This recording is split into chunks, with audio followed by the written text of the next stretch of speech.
அன்புக்குரியவர்களே, ஆண்டவரும் மீட்பெருமாகிய கிறிஸ்துவின் நாமத்தில் உங்களை வாழ்த்துக்கிறேன்.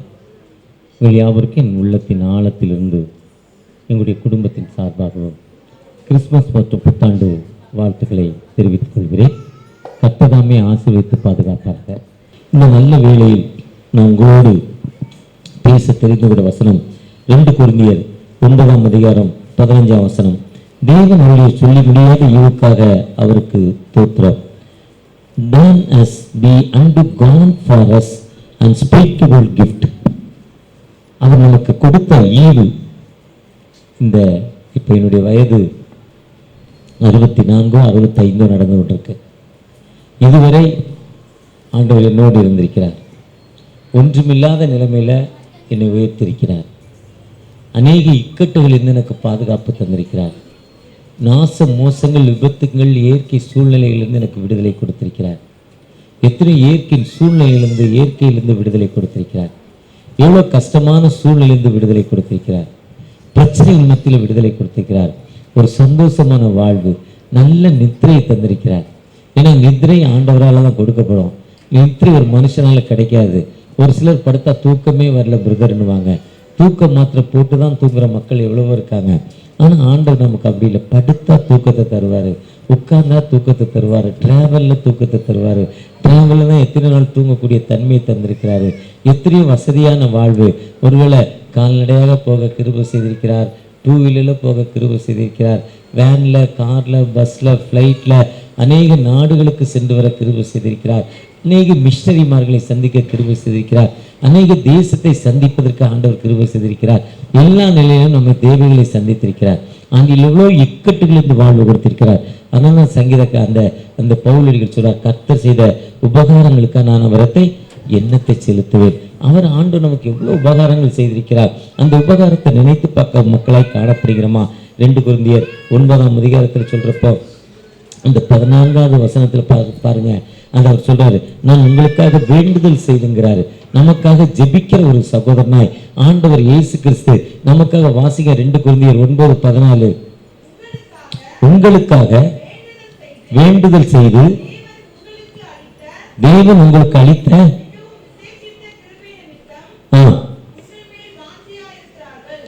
நமக்கு அளித்த விசேஷத்த கிருபை. எவ்வளவு பெரிய இரக்கம், கிரேஸ், மெர்சிஃபுல். ஏன்னா மோசே ஐயாட்ட பேசுறப்ப அவரு சொல்ல, நான் இரக்கமும் மன உருக்கமும் நீடிய சாந்தமும் மிகுந்த கிருபையும் உள்ளவர்னு அவரே சொல்றாரு. எந்த இடத்துல சொல்றாரு சொல்ல முடியுமா? எக்ஸோடஸ் 34 யாத்திராகம் 34 மோசேட்ட ஆண்டவர் சொல்றாரு. சங்கீதம் 145:8 தாவீது சொல்றாங்க, கர்த்தர் இரக்கமும் மன உருக்கமும் நீடிய சாந்தமும் மிகுந்த கிருபை உள்ளவர் என்று யார் சொல்றா? தாவீது ராஜா சொல்றாங்க. அநேக இடங்களில் அவர் இறக்கும் கிரேஸ்ஃபுல் ஆண்டவர், மெர்சிஃபுல் ஆண்டவர், ஸ்லோ டு ஆங்கர், சாந்தம் உள்ள ஆண்டவர். அப்படிப்பட்ட ஆண்டவர் சொல்றாரு, நான் இரக்கம் உள்ளவர், நான் உங்களுக்காக வேண்டுதல் செய்கிறேன். ஏன்னா நான் கர்த்தர் எவ்வளவோ எனக்கு நன்மை செய்திருக்கிறேன்.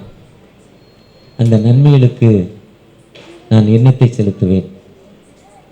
கர்த்தர் செய்த உபகாரங்களுக்காக நான் எண்ணத்தை செலுத்துவேன்.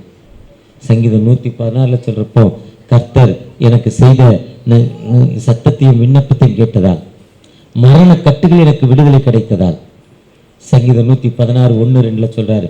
12 சொல்றாரு, கர்த்தர் எனக்கு செய்த எல்லா உபகாரங்களுக்காக அவருக்கு எண்ணத்தை செலுத்துவேன். What shall I render unto the Lord for all his benefit towards me? எவ்வளவு நன்மையான காரியங்களை என் வாழ்க்கையில செய்திருக்கிறார். எவ்வளவு அற்புதங்களை என் வாழ்க்கையில் செய்திருக்கிறார். உனக்கு விரோதமாய் உருவாக்கப்படும் எந்தவித ஆயுதமும் வாய்க்காதே போகின்றார். எவ்வளவு வேதனை, எவ்வளவு துன்பங்கள் மத்தியில் ஆண்டவர் நம்மோடு கடந்து வந்திருக்கிறார். ஆண்டவருக்கு நான் எண்ணத்தை செலுத்துவேன். நான் 40 ஆண்டுகளாக ஒரு டயபெட்டிக் பேஷண்ட். ஒரு நாளைக்கு 14 மாத்திரை சாப்பிடணும். திடீர்னு கடந்த 2 மாதத்துக்கு முன்னால் ஒரு நாள் ஜெபம் பண்ணேன். தகப்பனே, எல்லாரும் கேட்குறாங்க, கொடுக்குறோம், நானும் மெசேஜ் கொடுத்துட்டு வரேன், எனக்கே அந்த சுகர் வியாதியிலேருந்து விடுதலை கொடுக்கூடாதுன்னு கேட்டேன். நல்ல வியாதி, நிழல் மாதிரி, ஷேடோ மாதிரி கூடவே வரும், ஒன்றுமே பண்ணாது. ஷேடோ நம்மளை ஏதாவது பண்ணுமா? அல்வா வெட்டும், கத்தி குத்தும். ஆனால் சுகர் வியாதி ஒன்று. ஆனால் கொஞ்சம் கொஞ்சம் சாப்பிட்டா என்ன பண்ணும்? முதல்ல கண்ணு போவோம், இல்லை கிட்னி போவோம், இல்லை பேரல் அட்டாக் வரும், இல்லை பிள்ளை ஹார்ட் அட்டாக் வரும். 4 வருஷம் 5 வருஷத்துல செத்து போயிடுவாங்க சிலர். நான் எத்தனை வருஷமா இருக்கேன்? 35 வருஷமா இருக்கிறேன். 35 வருஷமும் நல்ல திடகாத்திரமான உடலை ஆண்டவர் எனக்கு என்ன பண்ணியிருக்கிறார், தந்திருக்கிறார். சனிக்கிழமை காலையில் எழுந்தேன், என் வேலையை செஞ்சேன். சாயங்காலம் ஒரு service, DLC service, Christmas event என்று பெயர். அது பண்டிகை ஆராதனை மாதிரியே கூட்டமாக இருக்கும். அந்த ஆராதனையில் சனிக்கிழமை சாயங்காலம் கலந்து கொண்டேன். அதை தொடர்ச்சியாக போய் அந்த சனிக்கிழமை ஞாயிற்றுக்கிழமை காலை 7 மணிக்கு ஒரு சர்வீஸ் போனேன். 7 மணிக்கு ஒரு சர்வீஸை முடித்து 8 மணிக்கு இன்னொரு டிஎல்சி சர்வீஸ் போனேன். திருப்பி 11 மணிக்கு ஒரு பெண்டிகா சர்ச் வந்தேன். திரும்ப வீட்டுக்கு வந்தேன். திரும்ப வீட்டுக்கு வந்து திரும்ப 6:30 மணிக்கு நியூ இயர் ஈவெண்ட்டுன்னு, அதாவது ஓல்டு இயர் ஈவெண்ட்டுன்னு கடைசி கால ஆராதனைக்கு 31ஆம் தேதி மாலையில் 7 மணிக்கு கலந்து கொண்டேன். இதை தொடர்ந்து பழைய வரை ஆராதனை 10:30 மணிக்கு போனேன். 10:30 மணிக்கு முடிச்சுட்டு திரும்ப இன்னொரு சர்வீஸ்க்கு நியூ இயர் சர்வீஸ் நடத்த வந்தேன். அங்கே முடிச்சுட்டு எங்கள் சர்வீஸ்க்குள்ளே போனேன். வீட்டில் போய் படுக்கிறதுக்கு காலையில் 5 மணி. கிட்டத்தட்ட இதுக்கு இடையில 1 மணி நேரம் 2 மணி நேரம் தூங்கிட்டே இருந்திருப்பேன். இந்த காலையில் 5 மணி 4:45 5 மணிக்கு படுத்திருப்பேன். திரும்ப 9 மணிக்கு கடவுளை நீ எழுப்பி விட்டுறா, தூக்கம் வரல. ட்ரை பண்ணி பார்த்தேன். நீங்கள் 12 மணிக்கு தானே ஆரம்பிக்க போகிறீங்க, 11 மணிக்கு எழுந்தால் போதும்னு நினச்சேன். ஆனால் ஆண்டவர் தூக்கத்தை கொடுக்கல. திரும்ப திரும்ப 12 படுக்க வேண்டியது இருக்கு. திரும்ப எழுந்து உங்களோடு வந்திருக்கிறேன். இன்னும் எங்களுடைய ஃபேக்ட்ரி விசிட்டுக்கு போகிறேன். தொடர்ச்சியாக கோர்ட் ஸ்டே இருக்குது, சர்ச்சோடைய கோர்ட் ஸ்டே அட்டன் பண்ண போகிறேன். மாலையில் ஒரு சர்ச்சு, ஈசிஐ சர்ச்சு பொன்னேரிக்கு போகிறேன். ஆனால் ஆண்டவர் இவ்வளவு கிருபையை தந்திருக்கிறார். ஊழியத்தின் பாதையிலும் சரி, இல்லை பிஸ்னஸ்லையும் சரி, பிஸ்னஸும் நிறைய தொழில்கள் இருக்குது. எல்லா தொழில்களும் நல்ல சுகமாக செய்வதற்கு தேவையான ஞானம் பலனை தந்திருக்கிறாரு. என்னோடு கடந்து வந்திருக்கிறார். ஒருவேளை ஆண்டவர் நமக்கு எவ்வளவு உபகாரம் செய்திருக்கிறார். அதுதான் கர்த்தர் அருளிய ஈவு. இது அவருக்கு அவர் கொடுத்த ஈகையின் கொடை என்று சொல்லப்பட்டிருக்கு. கர்த்தர் ஈகை கொடுத்த நன்மையின் காரியங்கள் என்று சொல்லப்பட்டிருக்கு. ஒருவேளை அவர் செய்த எல்லா உபகாரங்களும் சொல்லப்பட்டிருக்கு. ஆண்டவர் நமக்கு அன்ஸ்பீக்கபிள் கிஃப்ட்ங்கிறாரு. நமக்கு எவ்வளவுப்பட்ட ஒரு கிஃப்டான வாழ்வை கொடுத்திருக்கிறார். அந்த ஆண்டவருக்கு நாம் நன்றி செலுத்துகிற பிள்ளைகளாய் காணப்படுகிறோமா? தகப்பனே, எங்களுக்கு நீங்க இந்த வாழ்வை கொடுத்திருக்கீங்க, நன்றி தகப்பனே. எனக்கு நல்ல ஏற்ற துணையை கொடுத்துருக்கீங்க, எனக்கு நல்ல பிள்ளைகளை கொடுத்துருக்கீங்க, நல்ல வீடு கொடுத்துருக்கீங்க. கர்த்தர் வீட்டை கட்டாரால் கட்டுடைய பிரயாசம் விருதா. நீங்க எனக்கு நல்ல வீட்டை கொடுத்துருக்கீங்க, நல்ல எஜமான், நல்ல வேலை, என்னை ஒரு நல்ல எஜமானாக மாற்றிருக்கீங்கன்னு நம்ம கடவுள்கிட்ட ஜெபம் பண்றோம். எனக்கு தேவைகளை சந்திருக்கேன். எனக்கு அப்பப்போ என்னென்ன வேணுமோ, நல்ல சுடிதார் கேட்குறேன், நல்ல சாரி கேட்குறேன், நல்ல பஸ் கேட்குறேன், நல்ல சாப்பாடு கேட்குறேன். நான் கேட்கறதெல்லாம் நீங்க தந்துகிட்டு இருக்கீங்க. எத்தனை பேர் ஆண்டவருக்கு நன்றி செலுத்துகிறோம்? ஒருவேளை ஆண்டவருக்கு எப்பவுமே நாம் நன்றி செலுத்துகிற பிள்ளைகளாய் காணப்பட ஆண்டவர் அழைக்கிறார். ஆண்டவர் நமக்கு அநேக தேவன் அந்த வசனத்தை முடிக்கிறப்போ அது கொரிந்து திருச்சபைக்கு எழுதப்பட்ட சரித்திரம். அது அப்போஸ்தலர் 16ஆம் அதிகாரத்தில் பவுலடிகள் தெளிவாக சொல்லியிருப்பாங்க. அந்த அப்போஸ்தலர் 16ஆம் அதிகாரத்தில் பவுல் ஊழியத்துக்கு போகவில்லை 6ஆம் வசனத்தில் அவர்கள் பிரிக்கியா கலாத்தியா நாடுகளுக்கு கடந்து போனது போது ஆசியாவிலே வசனத்தை சொல்லாதபடி பரிசுத்த ஆவியானவர் அவங்களுக்கு தடை வருது. நீங்கள் பிரசங்கம் பண்ணக்கூடாது. அங்கேருந்து அவங்களை அனுப்பிடுறாங்க. அங்கேருந்து புறப்பட்டு மீசியா தேசம் மட்டும் வர்றாங்க. மீசியா தேசம் மட்டும் பித்தினியா நாட்டுக்கு போய் பிரயத்தனம் பண்ணுறாங்க. அங்கே போகலான்னு முடிவு பண்ணுறாங்க. அங்கேயும் ஆவியானவர்கள் அவளுக்கு தடை, போக விடலை. அப்போது ஒரு மீசியா பக்கம் மட்டுமாய் துரோவுக்கு வர்றாங்க. அங்கே ராத்திரியிலே பவுலுக்கு ஒரு தரிசனம் உண்டாயிற்று. அது என்னவெனில், நீ மக்கதோனியா நாட்டுக்கு வா, அங்கே ஆண்டோடைய வார்த்தையை சொல்லு. இன்னும் ஆண்டோடைய வார்த்தையை அங்கே சொல்ல வைக்கிறாங்க. அந்த தரிசனத்தை கண்டபோது அவங்க மக்கதோனியா நாட்டுக்கு வர்றாங்க. அங்கே அவங்க ஆற்றங்கரை ஓரத்தில் உட்காந்து ஜெபம் பண்ணுறாங்க. அந்த 14ஆம் அதிகாரம் ஓய்வு நாளில் தங்கள் பட்டணத்துக்கு வெளியே போய் ஆற்றின் அருகே வழக்கமாய் ஜெபம் பண்ணுற இடத்துல அவங்க ஜெபம் வழக்கமான அப்போ போய் 2-3 மாதம் ஆச்சு. 2-3 மாதம் அவங்க ஜெபம் பண்ணிக்கிட்டே இருக்காங்க. ஜெபம் பண்ணுறப்போ திபேத்ராங்கிற ஒரு அம்மா வர்றாங்க. அவங்க ரத்தாம்பரம், கோல்டு விற்கிறவங்க, டைமண்ட் விற்கிறவங்க. ரத்தாம்பரம்னு சொல்லப்பட்டிருக்கு, கோல்டு டைமண்டு அப்படி விற்கிறவங்க. இவங்க பார்த்துட்டு இங்கே எங்கள் வீட்டுக்கு வரணுங்கிறாங்க. அங்கே வீட்டுக்கு ஜெபம் பண்ணுறப்ப அவங்க ஞானஸ்தானம் வாங்கிக்கிறாங்க. ஞானஸ்தானம் வாங்குறப்போ அங்கே பெரிய அற்புதங்கள் அடையாளங்கள் நடைபெறுது. அங்கே அந்த ஊர் மனுஷர் தொடர்ச்சியாக வராங்க. அங்கே ஒரு அநேக அசுத்தாவி பிடிச்ச ஒரு பெண் அவளை தொல்லை பண்ணுறா. இந்த ஆவி அவளை விட்டு போட்டுங்கிறார். ஒருவேளை இந்த மக்கதோனியா திருச்சபை மக்களை பற்றி திரும்ப நம்ம 2 கொரிந்தியர் 8:9 வந்துடணும். மக்கதோனியா திருச்சபை மக்கள் எப்படி இருந்தாங்கன்னா, மிகவும் தரித்திரம் உள்ள மக்களாய் காணப்பட்டாங்க. மிகவும் மக்கதோனியா திருச்சி மக்கள் மக்கள் அந்த 2 கொரிந்தியர் 8ஆம் அதிகாரத்தில் அவங்க உபத்திரத்தில் சோதிக்கப்படுகையில் கொடிய தரித்திரமுடையவர்கள் தான் தங்கள் பரிபூர்ண சந்தத்தில் மிகுந்த உதாரணத்தமாய் ஆண்டவருக்குன்னு கொடுக்குறாங்க. இப்போ டிஎல்சி சர்ச்சில் போனால் 2 காணிக்கை, சிசி சர்ச்சில் போனால் 2 காணிக்கை, இசிஐயில் ஃபாதர் ஆஃப் பிஷப் பேசுனா காணிக்கை பற்றி ரொம்ப தெளிவாக பேசுவார். காணிக்கை பற்றி தெளிவாக பேசலாம். அவர் இவ்வளோ பெரிய நிறுவனம் இசிஐ வளர்ந்துருக்காது. காணிக்கை பற்றி பைபிள் நல்லா சொல்லுது. ஒருவேளை நமக்கு வர்றதில் நீங்கள் எவ்வளவு காணிக்கை கொடுக்கல, அந்த மாதிரி ஆண்டவர் நம்மை ஆசீர்வதிக்கிற ஆண்டவராய் காணப்படுகிறார். ஆனால் இந்த மக்கள் தங்கள் கொடுமையான தரித்திரத்திலும் ஆண்டவருக்கு உதாரத்துவமாய் கொடுக்குறாங்க, தங்களையே ஒப்பு கொடுக்குறாங்க. அதுதான் அடுத்த 2 கொரிந்தியர் 9 அவங்க அதை பற்றி அந்த காணிக்கை பற்றி சொல்கிறது. நீங்கள் சிறுக விதைக்கிறவன் பெருக 1/2 மூட்டை நெல் விதைச்சா 50 மூட்டை, 100 மூட்டை விதைச்சா 1 மூட்டை விதைச்சா 1000 மூட்டை, 1/2 மூட்டை விதைச்சா 50, 1 மூட்டை விதைச்சா 100. ஒரு சினிமாவில் கேட்பான்ல, 1 மூட்டை நெல் அரைக்க கொடுத்தா எத்தனை மூட்டை நெல் அரிசி தருவேன்னா 1/2 மூட்டை தான். 5 மூட்டை கொடுத்தா 2.5 மூட்டை தான் தர. கரெக்டு தான். ஆனால் 2 நெல் கொடுத்தா எத்தனை அரிசி தர? ஏன்டா இதை ஏமாத்துற எங்களம்மா?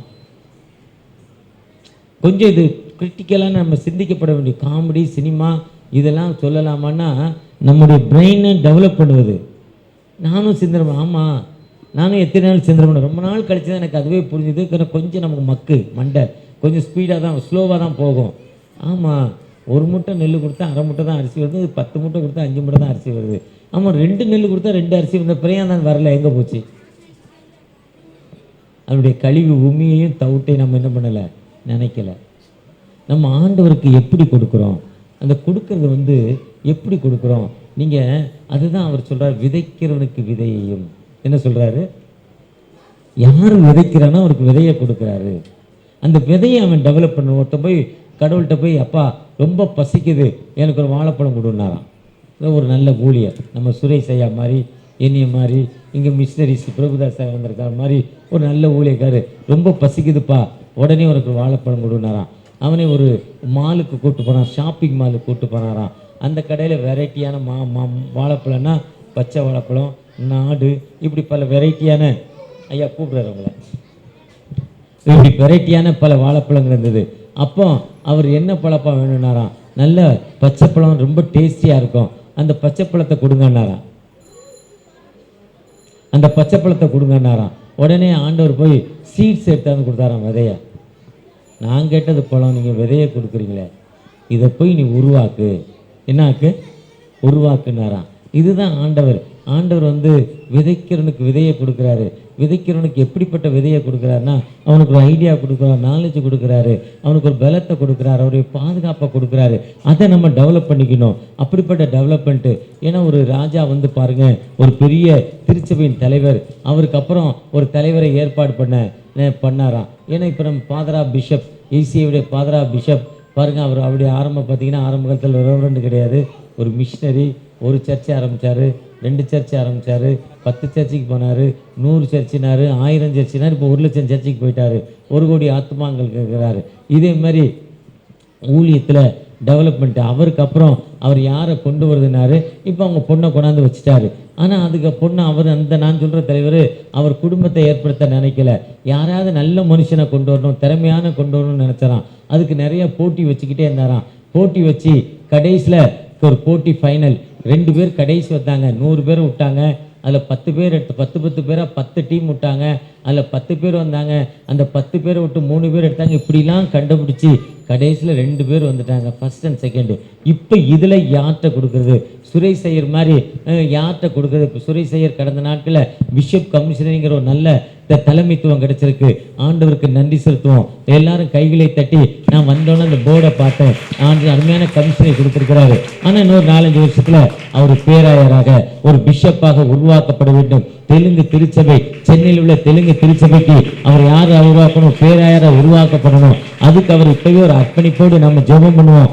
அவரும் உழைக்கணும். இப்படி இந்த ஒரு பேராயரை யாரும் உற்பத்தி பண்ணது 2 பேரை செலக்ட் பண்ணாங்களாம். 2 பேரும் யார் திறமையான ஆள், யார் டெவலப் பண்ணுவான்னு நினச்சிக்கிட்டு அந்த ஐயா என்ன பண்ணாங்க, ஒருத்தனை கூப்பிட்டு 1 மூட்டை நெல், இன்னொருத்தனை கூப்பிட்டு 1 மூட்டை நெல் கொடுத்துட்டு, இந்த நெல்லை வச்சு யார் நிறைய உருவாக்குறீங்களோ, ரொம்ப நாள் இந்த நெல்லை சாப்பிட்றீங்களோ அவங்கள தான் தலைவர்னு சொல்லிட்டாராம். ஒருவேளை ஒரு பெரிய லுத்தரன் சர்ச்சுக்கு தலைவராக்குருவேன், வேர்ல்டு லெவலில் காண்டிபெரி, சிஎஸ்சியோடைய காண்டிபெரி, இல்லை ஆர்சியோட போப், அதே மாதிரிக்கு வர்றதுக்கு போப்பு பார்த்தீங்கன்னா இவ்வளோ பெரிய தலைமைத்துவம், அவங்க மாதிரி ஆகிறதுக்கு நீ தான். ஆனால் இந்த 1 மூட்டை நெல்லை ரொம்ப நாள் யார் சாப்பிட்றானோ அவருக்கு. 2 பேரும் தூர தேசத்துக்கு போயிட்டாங்க. ரொம்ப நாள் ஆகிட்டு 2 பேரும் வரல. ஒருத்தர் வந்தார், எலும்பும் தோலுமா. போகிறப்போ சுரேசையர் மாதிரி இருந்தார், வர்றப்போ என்னை விட மோசமாக வந்தார், எலும்பும் தோலுமா. 1 பிடி நெல் எடுத்து அதை ஆக்கி அதை சாப்பிட்டாரு. அப்போ 2 பிடிக்கு 1 பிடி தான் சாப்பிட்டாரு. அப்படி சாப்பிட்டு ஒல்லியாகி காத்தாயி கல்யாணத்தில் சாகிற தரம்லேருந்து அவர் தான் முதல்ல வந்தார். இன்னொருத்தர் ஆளையே காணல. ஒருவேளை இவர் இப்படி போயிட்டாரு, இன்னொருத்தர் ஆளை காணலன்னு அவர் செத்து போயிட்டார் போலுக்கு நினச்சி அவரை போய் தேடினாங்க. அவர் போனால் ஒரு இடத்த பிடிச்சி அந்த இடத்த உழுது அந்த இடத்துல தண்ணீர் பாய்ச்சி நெல்லை விதைச்சி அதை விளைய வச்சு கொண்டு போன 100 மூட்டை நல்ல திருப்தியாக சாப்பிட்டாரு. 1 மூட்டை கொண்டு போனார், 1/2 மூட்டையை சாப்பிட்றதுக்கு வச்சுக்கிட்டாரு, 1/2 மூட்டையை விதைச்சாரு. 1/2 மூட்டையை விதைக்கிறப்ப எத்தனை மூட்டை வரும்? 50 மூட்டை வரும்னு முதல்ல சொன்னேன். இப்போ அவர்கிட்ட எத்தனை மூட்டை இருக்குது? 50 மூட்டை. இன்னும் எவ்வளோ நாளைக்கு சாப்பிடலாம் அவர்? இதுதான் சொல்கிறார், கர்த்தர் உன் சிறையிருப்பை திரும்ப மாட்டவர்னு சங்கீதம் 126 சொல்கிறாரு. சங்கீதம் 126 வாசிங்க, 1-2 வசனத்தை வாசிங்க. ரொம்ப அதுவும் விதையை பற்றி பேசுகிற ஒரு அருமையான ஒரு சங்கீதம். சங்கீதம் 126 1-2. சீயோனின் சிறைப்பை சத்த திரும்பும் பொழுது சொப்பனம் காண்கிறவர்கள் போய். எப்படின்னா சொப்பனம் எப்படி இருக்கும்? இப்போ நான் உலகத்துடைய அமெரிக்காவுடைய ஜனாதிபதியாக மாறிட்டேன்னு நான் ஒரு சொப்பனம் கண்டா எனக்கு எப்படி இருக்கும்? இல்லை விண்ணில் நான் கால் வைக்க போகிறேன் அப்படிப்பட்ட மனுஷன் நான் சொப்பனம் கண்டா எப்படி இருக்கும்? சொப்பனம் அது ஈடுபடாத சொப்பனம். அமெரிக்கா ஜனாதிபதி ஆக முடியுமா? வாய்ப்பு இருக்கா? இல்லை, கண்டிப்பாக இல்லை. அப்படிப்பட்ட ஒரு சொப்பனம். சிறையிருப்பை திருப்புறப்போ, சிறையிருப்புங்கிறது வியாதியிலிருந்து சிறை திரும்புதல், கடன் பிரச்சனையிலிருந்து திரும்புதல், மன உளைச்சிலிருந்து திரும்புதல், இயலாமையிலிருந்து திரும்புதல், என்னையால இதெல்லாம் முடியலைங்கிற ஒரு திரும்புதல். எனக்கு இது முடியாது எனக்கு இல்லைங்க, நான் இவ்வளோதாங்க, என் கதை போயிட்டு என்னையால முடியாதுங்க, என் கணவருக்கு ஏற்ற மனைவியா இல்லை, என் மனைவிக்கு ஏற்ற கணவரா இல்லை, நான் நல்ல மனிதனா இல்லை, நான் எனக்கு தீய பழக்கங்கள் என்னை பிடித்து கொண்டது, இந்த சமூகம் என்னை ஏற்றுக்கொள்ளலை, நான் ஒரு குடிகாரனா, நான் ஒரு கஞ்சா அடிக்கிறவனா, நான் ஒரு புகை பிடித்தவனா, நான் பொய் சொல்றவனா, ஒரு ஏமாற்றுக்காரனா, ஒரு பிட் பாக்கெட்காரனா இருக்கிறேன். எப்பனாலும் போலீஸ் என்னை தேடி வருது, போலீஸ் என்னை அரெஸ்ட் பண்ணுது. ஐயா என்னை பார்த்தா அருவருப்பா பார்க்கறாங்க, ஒரு திருடன் வந்துட்டான்னு என்னை பார்த்தா பைய ஒளிச்சு வைக்கிறாங்க, சேஃப்டி பண்றாங்க, பையெல்லாம் நல்லா தட்டி பார்த்துக்கிறாங்க. என்னை பார்த்தா அப்படிப்பட்ட ஒரு சிறையிருப்பு என் மேல இருக்கு, என்னை அப்படிப்பட்ட நோக்கத்தோடு இருக்காங்க. ஆனா இன்னைக்கு நான் மனம் திரும்பிட்டேன். அந்த மனம் திரும்புறப்ப எப்படி இருக்கும்? ஆண்டவர் அப்படிப்பட்ட ஒரு சிறையிருப்பை தீர்ப்பும் போது, சிறையிருப்பு என்பது நம்முடைய இயலாமை, நம்முடைய முடியாமை. நமக்கு மேல சமூகம் ஒரு முத்திரை தட்டிருக்கு. நல்லா பிரசங்கம் பண்ண மாட்டாருங்க, பிளேடு போடுறவருங்க, வீணை 40 நிமிஷம் பேசுவாருங்க, ஒன்றும் ரெடி இருக்காதுங்க, ஆயத்தம் இருக்காதுங்க, வேஸ்ட்டுங்க, டைம் வேஸ்ட்டுங்க. ஏதோ இந்த பாஸ்டருக்கு இவருக்கு ஒரு அண்டர்ஸ்டாண்டிங், இந்த மனுஷனை கூட அந்த பிளேடு போட விட்டுருக்கான், தூங்க விட்டுருக்கான், என்ன இப்படி ஒரு திருக்கு பய இன்னும் இந்த அதெல்லாம் நம்முடைய சிறையிருப்பு. ஆனால் எப்போல்லாம் நம்ம ரெடியாக இருந்து ஆண்டோடைய சன்னிதானத்தில் வர்றோமோ அதில் டெவலப் ஆகிற பாருங்க, அதுதான் பெரிய கர்த்தர் பெரிய காரியங்களை செய்திருக்கிறார். இதுதான் அந்த 2 கொரிந்தியர் 9 கர்த்தர் எனக்கு செய்த எல்லா உபகாரங்களுக்காக அவர் நான் எண்ணத்தை செலுத்துவேன். கர்த்தர் எனக்கு செய்த பெரிய உபகாரம், நான் எண்ணத்தை செலுத்துவேன். ஒருவேளை அதோட மனிதர் பாருங்க, அந்த பையன் 1/2 மூட்டை அரிசியை உழுதான், விதைத்தான், தண்ணீர் பாய்ச்சினான், 100 மூட்டை ஆயிடுச்சு. இதுதான் டெவலப்மெண்ட், இதுதான் ஆண்டவர். ஒருவேளை ஆண்டவர் கர்த்தரை நம்புகிறவன் உயர்ந்த அடைக்கலத்தில், சொல்லுங்களேன், சங்கீதம் நீதிமொழிகள் 28:25, 29:25, ஏசாயா 17:5, கர்த்தரை நம் உயர்ந்த அடைக்கத்தில் வைக்கப்படுவார். கர்த்தரை நம்புகிறவன் மரணத்தை கர்த்தர் ஓட்டை பிச்சு உனக்கு கொடுப்பாரு. கேளுங்கள் தரப்படும், தட்டுங்கள் தேடுகிறேன் எவனும் பெற்றுக்கொள்கிறான். என் நாமத்தினால் எவைகளை கேட்டாலும் நீங்கள் கேளுங்க, கடவுள் உங்களுக்கு என்ன பண்ணுவார்? தருவார். ஒரு ஊழியக்காரர் என்ன பண்ணார்? நல்லா ஜோம் பண்ணார், இப்படி பிரசங்கம் பண்ணார். நான் கடவுள்கிட்ட கேட்டேன், சைக்கிள் இல்லை, எனக்கு சைக்கிள் தந்தார். அப்புறம் பைக்கு கேட்டேன், பைக்கு தந்தார். அப்புறம் காரு கேட்டேன், காரு தந்தார். வீடு கேட்டேன், வீடு தந்தார். பிள்ளைகள் இல்லாமல் இருந்தேன், எனக்கு நல்ல பிள்ளைகளை தந்தார். நல்ல எனக்கு எல்லா வசதியும் தந்தான்னு ஒரு ஊழியக்காரர் ஜோம் பண்ணிட்டு போயிட்டார். அப்போ புதுசாக வந்த ஒரு விசுவாசி என்ன பண்ணார்? வீட்டுக்குள்ளே இருந்தார். அவர் வந்து சர்ச்சுக்கு வந்தார். புதுசாக லேட்டஸ்ட்டாக ஞானஸ்தானம் வாங்கினவர். இப்போ கடவுள் கேட்டால் தருவார் உங்களுக்கு, இதுக்கு ஏன்டா கஷ்டப்படணும்? அவர் காட்டில் போய் மரத்தை வெட்டுறவர், காட்டில் போய் மரத்தை வெட்டி சாப்பிடுவார். காட்டுக்கு போல ஜோம் பண்ண ஆரம்பிச்சிட்டார். முழங்கால் நீர் முழங்கால்னு ஆண்டவரை நோக்கி ஜெபிக்க ஆரம்பிச்சிட்டார். ஆனால் சோறு கிடைக்கல, ரைஸ் கிடைக்கல, சோறு கிடைக்கல, பசி பட்னி.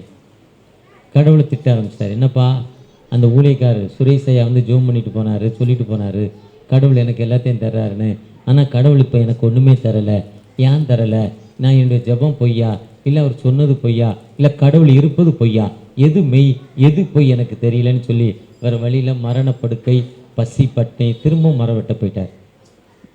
திரும்ப மரம் வெட்ட போயிருக்கப்போ அவர் ஒரு காட்டில் அங்கே ஒரு நரி தன் கால்களை இழந்த நிலைமையில், ஒரு கால், 4 காலில் ஒரு கால் இல்லை, நடக்க முடியல.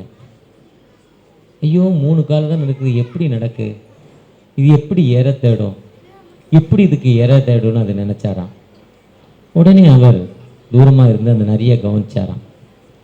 காலையிலேருந்து அந்த நரி அங்கேயே தான் இருக்குது பல நாளாக. ஒரு நாள் காலையிலே போயிட்டார். அதுக்கு எப்படித்தான் உணவு வருதுன்னு காலையிலே போயிட்டார். உட்காந்துக்கிட்டே இருக்கிறார். எப்போ உணவு வருதுன்னு அதுக்கு நரிக்கு எப்படி தான் உணவு கிடைக்கும்? அது 3 காலம் இல்லையே, நம்ம ஜெபம் பண்ணால் நமக்கு ஆண்டவர் தரல, இந்த நரிக்கு எப்படி கொடுப்பான்னு வெயிட் பண்ணிக்கிட்டே இருந்தாராம்.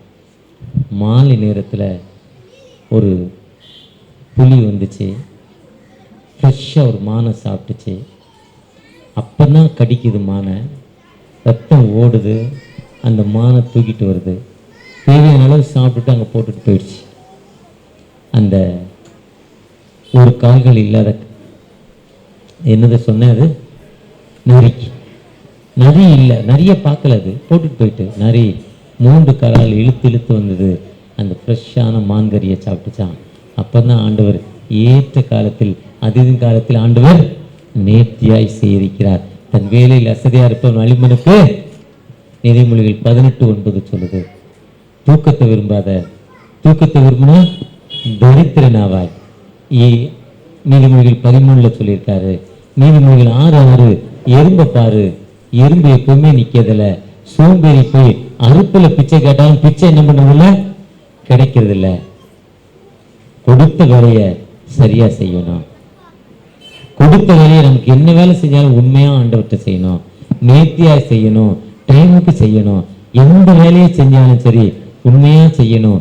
உண்மையா செய்யறப்போ ஆண்டவர் எல்லா நிலையிலும் உயர்த்தும். ஆண்டவர் உண்மைன்னா திருடு உண்மையா இருந்தால் மாட்டிக்க மாட்டான். திருடு சீக்கிரத்தில் மாட்டிக்க மாட்டான். உண்மையான திருடன் அந்த 2-3 பேர் 4 பேர் பார்ட்னர்ல ஒருத்தரை ஏமாத்துறான் பாருங்க, அவன் தான் மாட்டிக்குவான்.